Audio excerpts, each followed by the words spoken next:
How to enable best performance mode in Windows 11. So hey guys, welcome to this tutorial. In this tutorial, I'll guide you through the simple and easy step on how you can enable the best performance mode for your Windows 11 computer.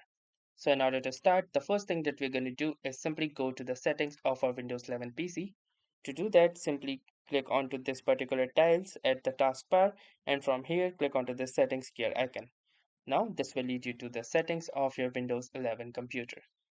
Now, within the settings, you will need to click onto this system option, and within the system, you can see this power and battery. So click onto this power and battery, and from here, you can see the power mode.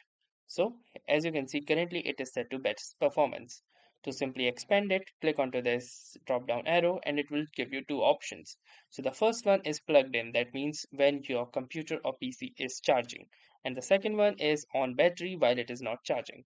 So if you play games while putting your laptop to charge, make sure that it is set to best performance or at least balanced.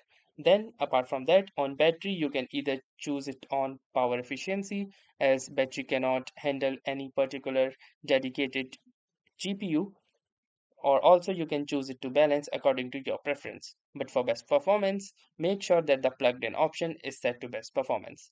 So that was all for this tutorial. Thanks for watching and have a nice day.